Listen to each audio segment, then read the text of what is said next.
देखिए, विगत दिनों मुझे मीडिया के माध्यम से ऐसे कई इंसिडेंट जानकारी में आए जहां पर लड़कियों के उनके intimate partner live in partner ने हत्या की। अब मुंबई की लड़की सरस्वती का तो मैंने उल्लेख भी किया है पार्लियामेंट में कि किस दरिंदगी से उसको मारा गया, प्रेशर कुकर में उबाला गया और फिर कुत्तों को खिला दिया गया। मैं समझता हूँ कि जघन्य नहीं, जघन्य से जघन्यतम अपराध है। और फिर जब मैंने इसकी गहराई में जाकर तहकीकात किया तो मेरी जानकारी में आया कि दुनिया भर में जितनी लड़कियों की हत्याएं होती हैं उन हत्याओं में 35% लड़कियों की हत्या लिव इन रिलेशनशिप के कारण होती है, और जितनी हत्या लिव इन रिलेशनशिप में होती है उसमें से 82% शिकार लड़कियां होती हैं। कुछ पुरुष भी होते हैं, लेकिन चूंकि नारी कमज़ोर मानी जाती है शारीरिक रूप से, इसलिए वो इसका आसान शिकार बन जाती हैं। इसलिए मेरा इसमें थोड़ा इंटरेस्ट जागृत हुआ कि इस विषय की तरफ समाज का, सदन का, सरकार का ध्यान आकृष्ट करना चाहिए। मैंने और खोजबीन किया तो ये तथ्य सामने आया कि वर्ष 1978 में माननीय सर्वोच्च न्यायालय ने एक फैसला दिया था बद्री प्रसाद बनाम डायरेक्टर ऑफ कंसोलिडेशन के संदर्भ में। उस फैसले में माननीय सर्वोच्च न्यायालय ने ये कहा था कि लिव इन रिलेशनशिप अनैतिक है, भारतीय समाज इसको अनैतिक मानता है, लेकिन यह गैर कानूनी नहीं है। और लिव इन रिलेशनशिप को एक तरीके से उन्होंने मान्यता दी।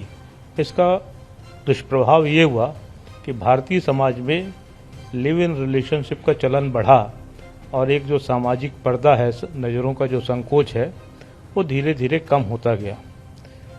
माननीय सर्वोच्च न्यायालय के मार्गदर्शन में ही जस्टिस पलमथकी के नेतृत्व में एक कमेटी का भी गठन हुआ था। उस कमेटी ने कई फाइंडिंग दी, लेकिन उसमें जो सबसे प्रमुख फाइंडिंग थी कि पत्नी की शब्द की उन्होंने पुनर्व्याख्या की और लिव इन रिलेशनशिप में जो लड़की रह रही है उसको भी पत्नी की संज्ञा दी और कहा कि इसको भी पत्नी माना जाए। अब पत्नी मानकर ही जो एक पत्नी के कानूनी हक हैं वो सारे के सारे हक इसको मिलने चाहिए। मैं समझता हूँ कि सर्वोच्च न्यायालय ने ये जो फैसला दिया था, इस फैसले के पीछे सर्वोच्च न्यायालय की मंशा ये नहीं थी कि लिव इन रिलेशनशिप को प्रमोट किया जाए। उनकी मंशा ये थी कि लिव इन रिलेशनशिप का शिकार होकर जो लड़कियां हैं उनसे जो संतानें उत्पन्न हुई हैं, कम से कम उनका भविष्य अंधकार में न हो, उनको उनका वाजिब हक मिल जाए। एक सहानुभूतिपूर्ण उनका फैसला था, लेकिन उसका दुरुपयोग ज़्यादा हुआ। इसलिए मैंने इस विषय को संसद में उठाने का निश्चय किया। लगता है देखिए, एक सांसद के नाते, एक जागरूक नागरिक के नाते ये जो समस्या है इसकी तरफ मैंने सदन का और सरकार का ध्यान आकृष्ट किया है।